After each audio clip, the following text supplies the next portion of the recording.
as a cinephile, to me, Cannes is heaven. And my dream was to win the Palme d'Or, which I did in '94 when I came here with Pulp Fiction. As soon as he got it, he went backstage and he called me. And it was way exciting. We won!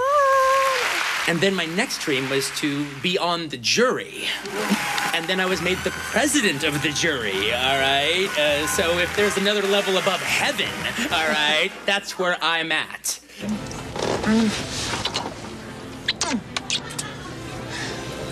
I love you, Pumpkin. I love you, honey bunny. Everybody be cool, this is a robbery! Any of you fucking pricks move! And I'll execute every motherfucking last one of you! When you're sitting there watching the credits and the music comes on and they're great credits, you think, I'm in for something fun. You just like, it sort of takes you out of it for a second and you're like, all right, I'm on a ride. Quentin Tarantino is an original. He has an inherent sense of what the audience want to see because at the end of the day, he is the ultimate audience member. We'd read the script and go, now, do you think that John Travolta could do that? Do you think that Bruce Willis could do that? He's a great spirit. You want to be part of it. He just had such certainty in his movements and in his direction. 5 long years he wore this watch up his ass. It was very exciting and fun. All the fucking things she could fucking forget, she forgets my father's watch! The film ended up making $100 million in the U.S., which, for an independent film, was insane. Have you lost your fucking mind? Did we know the explosion it was going to cause? Absolutely not. 10 years later, people still are interested. That's what makes a great film. We should have fucking shotguns.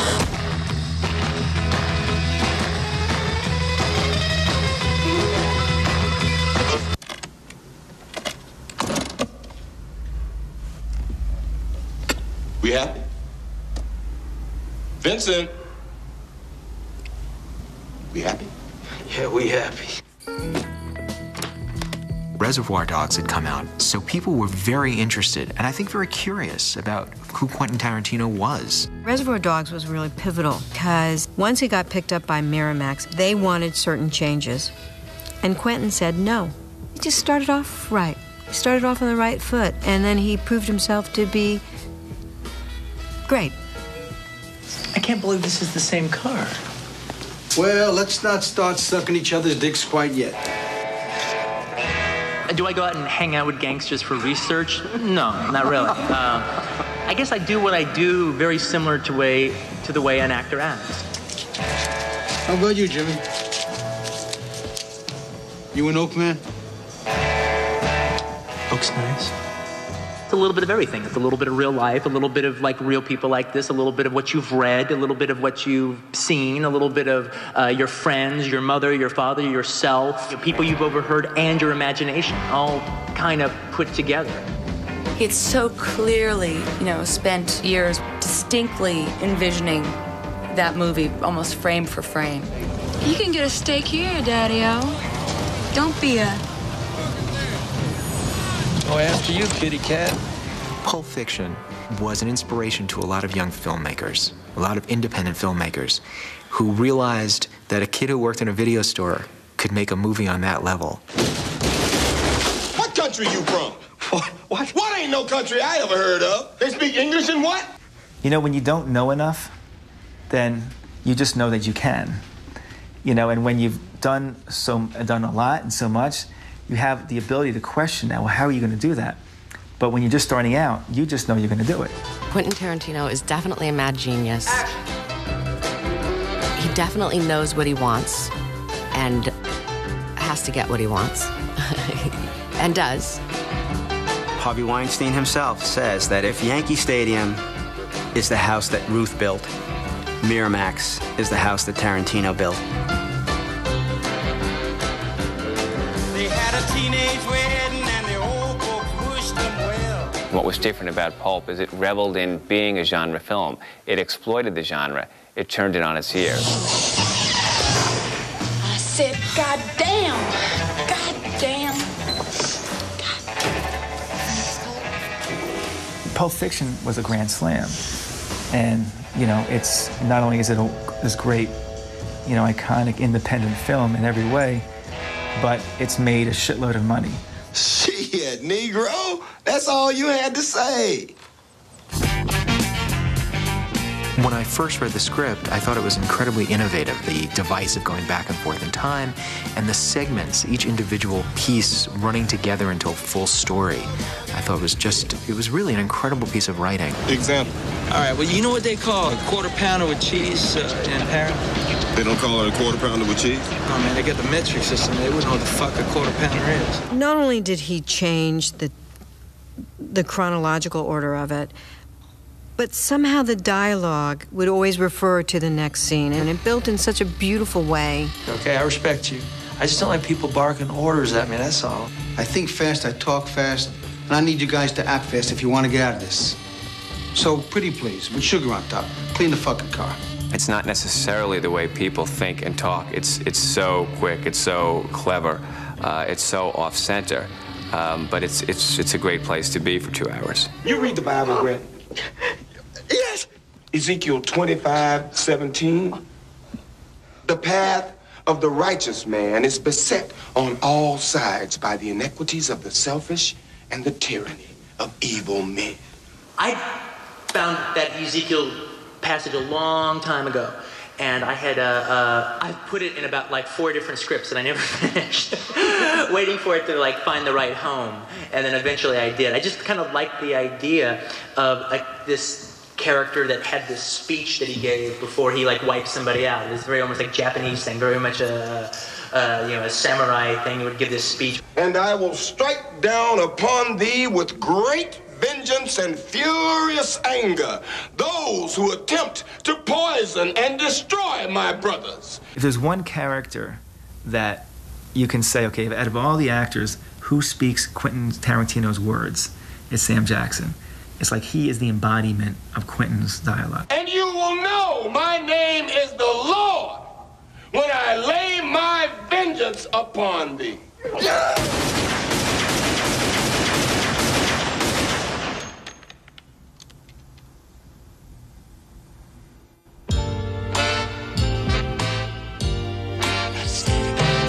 What makes Quentin unique as a director from a casting director's point of view is, first of all, Quentin's an actor.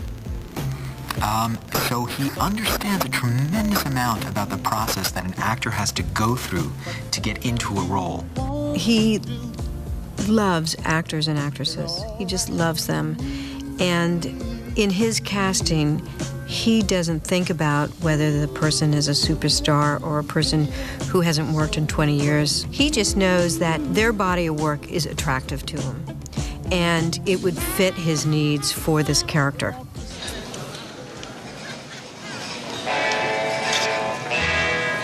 God damn, it's a pretty fucking good milkshake. Told you. I don't know if it was worth $5, but it was pretty fucking good. With Quentin's video background, he was so funny because he knew everybody who would come in. If you had the smallest role in the most obscure movie ever, he'd go, "Oh yeah, I saw you in this movie, and you were fabulous, and I loved when you said this line." And people would be like blown away. It's more than his knowledge. It's knowing that that could be a good piece of casting, that that will become part of the film that he's looking to make. What do you think? I think it's like a wax museum with a pulse. Hi, I'm Buddy. What can I get you? It's so interesting about casting. It's just that when it is such an intuitive thing, and when it works, you know it. Who's Antoine? Tony Rocky Horror. You know him. He fell out of a window. Well, that is one way to say it. Another way to say it would be that he was thrown out. Another way would be he was thrown out by Marcellus. And yet even another way is to say he was thrown out of a window by Marcellus because of you. Is that a fact? John Travolta, obviously one of those amazing pieces of casting. He is such an iconic figure. And being that iconic figure, playing this character, was, obviously brilliant. It was solely Quentin who got John into this movie. And he moved heaven and earth so that John would do this movie. He wooed him. He convinced everybody. Bruce Willis desperately wanted to play John Travolta's role because the role that Bruce Willis played was written for Matt Dillon. The boxer was supposed to be a young boxer on his way up, not a slightly older boxer on his way down. And Matt Dillon wasn't committing. And they asked Bruce if he wanted to play that part. And he said yes. That's how you gonna beat him, Butch. Keep underestimating. Go make yourself a drink and I'll be down in 2 shakes of a lamb's tail. Mia's probably my favorite character I've ever written because I just don't know where she came from, you know? And it was like a situation, I knew the character very well, but I didn't know what she looked like. And so it was like a situation where, like, I'm just gonna, when I meet Mia, I'll know her. Let's go. We met with all kinds of women. We met with black women, Italian women, Spanish women. Isabella Rossellini, to Meg Ryan. Joan Cusack. Holly Hunter. Daryl Hannah, on and on and on. Every hot actress in Hollywood. I think the only one who passed was Michelle Pfeiffer. Coming from Reservoir Dogs, where nobody would take my phone calls, to the top names in the business thrown at us. We were like kids in a candy store. After Reservoir Dogs, people said, yeah, it was great, but can he work with a woman? Well, what about Uma Thurman for Mia? And then me, being the visionary that I am, said, no, she's not right. Little did I know, Uma was about 3 times less thrilled about meeting me than I was about meeting her. She hasn't read the script. She hasn't even cracked a page, all right? And I'm thinking how charming she is for never bringing the script up. And by the way, she turned it down when I did give it to her, but that's a whole other evening, and we'll just get on to something else. All right.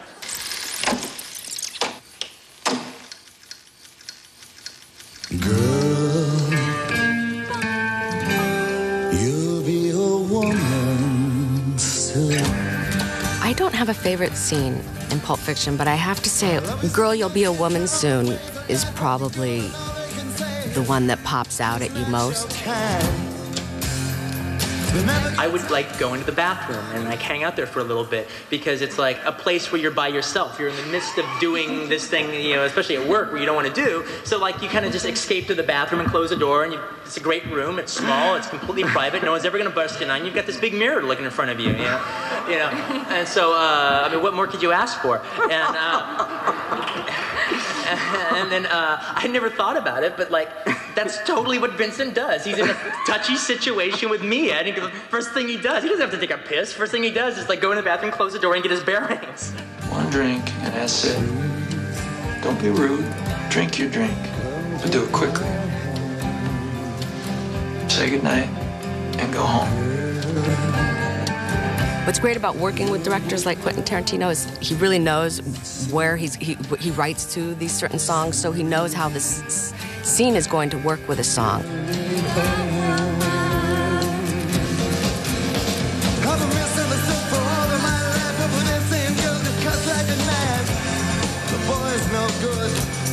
It's staggering, and Quentin has this amazing knowledge and instinct about music. And he pretty much picks every piece of music for everything he does. You see, this is a moral test of oneself, whether or not you can maintain loyalty.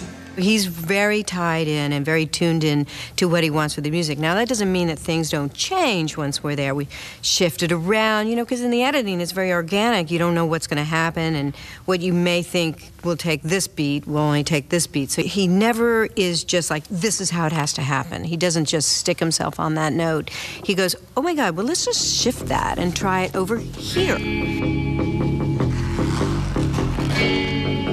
There wasn't anything close to a commercial single on Pulp Fiction. A lot of filmmakers get pushed into putting songs in the film that marketing people think will appeal to a certain audience, and it really ruins it a lot of times because it's not organic. It's not meant to be there. And the best soundtracks are those that are souvenirs of the movie, that really belong in the movie, that really are a character.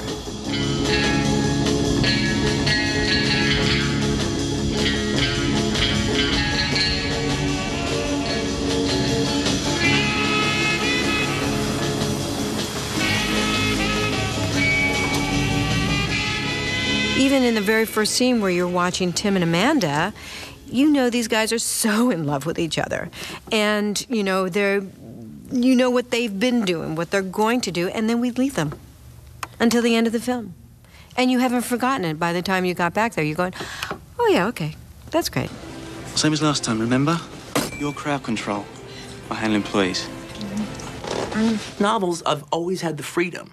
You know, the author has always had the freedom to kind of tell the story more or less in any way or order he wants. We don't think anything about a novel starting in the middle of the novel, all right? And it goes on for a while, and then all of a sudden chapter 4 happens, and it takes you back. Everybody be cool, this is a robbery! Any of you fucking pricks move!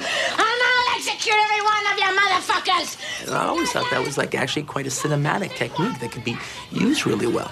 You know, but I don't do it just to do it. You know, if a story would have more emotional resonance by telling it from beginning to end, that's exactly how I would tell it. I'm not going to screw it up. I'm not going to script the drama to be a a clever boy. That's pride fucking with you. Fuck pride. You're on the back of his head, and you're listening to every nuance of the syntax. You're listening to every word with bated breath. It's a still frame, nothing's moving. It makes you listen to the words. Because a year from now, when you're kicking it in the Caribbean, you're going to say to yourself, Marcellus Wallace was right. He did it with the intent of taking the viewers to focus on the dialogue, and it works brilliantly. I had no problem with that, Mr. Wells. And I remember when Ving was getting ready to do that scene, we were outside of the bar, just kind of hanging out. And it was like time for Ving to go in and do that little speech. And then he turns to Paul Calderone, who's actor he's known forever, and he goes, "Hey, you gonna see how expressive the back of a head can be." I'm prepared to scour the earth for that motherfucker. If Butch goes to Indochina, I want a nigga hiding in a bowl of rice ready to pop a cap in his ass. I will take care of it. I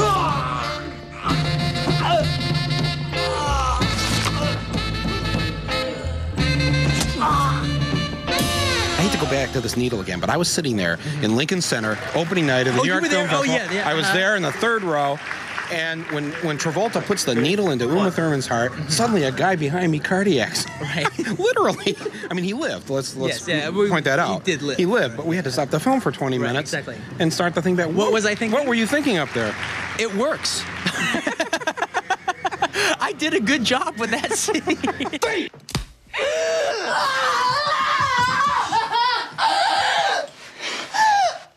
The way that Quentin handles his violence is definitely too much for some people.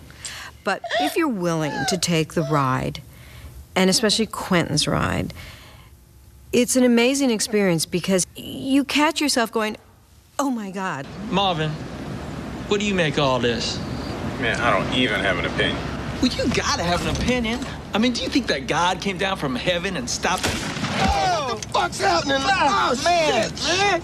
Oh, man, I shot Marvin in the face. Why the fuck you do that? Well, I didn't mean to do it. It was an accident. And then the way they react, it's like you find yourself laughing. You can't help it because it's just a human error. And it's a terrible tragedy, and that intersection is just miraculous. If Jimmy's ass ain't home, I don't know what the fuck we gonna do, man, because I ain't got no other partners in 818. Quentin does these things that are cartoonish. They're violent, they're funny, and in some way they give you a rush, and they don't feel, they feel real. They don't feel overly staged. It's really sort of a bizarre combination. I could blow. Oh, you ready to blow? Yeah, I'm ready to blow. Well, I'm a mushroom cloud laying motherfucker. Every time my fingers touch brain, I'm Superfly TNT. I'm the guns of the Navarone. In fact, what the fuck am I doing in the back? You the motherfucker should be on brain detail. We fucking switching. I think it's great that Pulp Fiction and IFC share a birthday. That's great that they're both 10 years old. Pulp Fiction broadened the awareness of independent film and also widened the definition of it. And that was very much what IFC intended to do right from the launch. Here you have a channel that allows those movies to be seen over and over again and gives an opportunity to understand how they were made. That was a great one. Suddenly, these films were getting Oscars. Now, people recognize that, those little independent films, that's where the interesting work is being done. It's full circle now. In '94, he receives the Palme d'Or. Here he is 10 years later. He's the president of the jury at Cannes. I would like to say to the audience and to the people of France, I love cinema. And it is my honor to be the president of this magnifique film festival. When we did Pulp Fiction, we were still beginning filmmakers. Now it's something that we do as a profession, and I've grown up, I guess. Now I'm a professional filmmaker, which is kind of funny. John Travolta was a star. His star had begun to fade a bit, and this movie brought him back into superstardom. Certainly, Sam Jackson was a rising star. He was beginning to star in movies. This movie got him an Oscar nomination. Uma Thurman, it's the same thing. I want to win. I want that trophy. So dance good. All right. But I think it did something for just about everybody who was in it, and everybody connected to it. C'est la vie, say the old folks. The culture show you never can tell. It's kind of incredible, really, 10 years later. I think his canvas is just getting bigger and bigger and bigger. Pulp Fiction was brilliant, sharp, clever, and very contained. I think we should be leaving now. Yeah, that's probably a good idea. Every time I see it, I stop to watch it when I'm flipping through the channels. And it's still shocking and hysterical and crazy.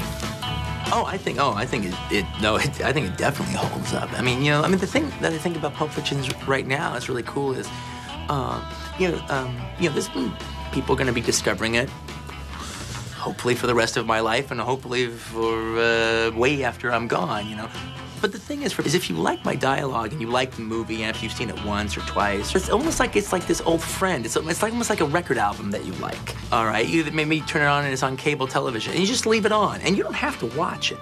All right, you go and you make a sandwich, you wash the dishes, you iron your shirts, you do whatever you do, and it's just kind of playing.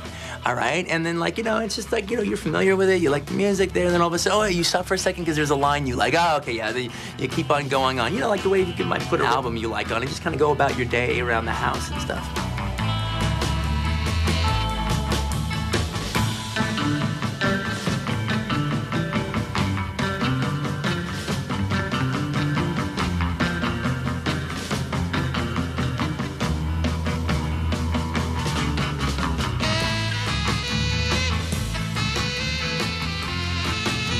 I wouldn't do a Pulp Fiction 2, but I own the rights to all those characters. I wouldn't mind, if the right situation happened or if I come up with the right idea to follow, one of them. And that wouldn't be Pulp Fiction 2. It would just be, Pumpkin and Honey Bunny 10 years later, all right? Or, I've had an idea for a prequel with the Vega brothers, all right? It's an idea I had, and for a while I almost abandoned it because I guess I can't do that now. They're both 10 years older. But then I actually came up with a way to do it. All right, that was kind of exciting. But I don't know if I got to be bitten by the bug to do it or not. But it's always a possibility out there.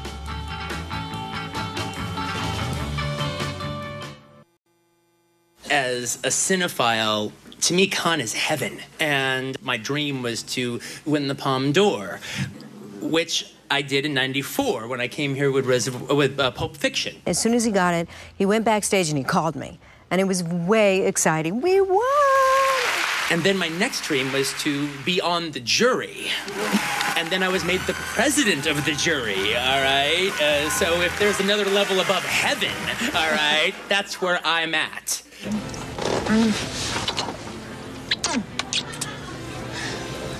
I love you, Pumpkin. I love you, Honey Bunny. Everybody be cool, this is a robbery! Any of you fucking pricks move! And I'll execute every motherfucking last one of you! When you're sitting there watching the credits and the music comes on and they're great credits, you think, I'm in for something fun. You just it sort of takes you out of it for a second and you're like, all right, I'm on a ride.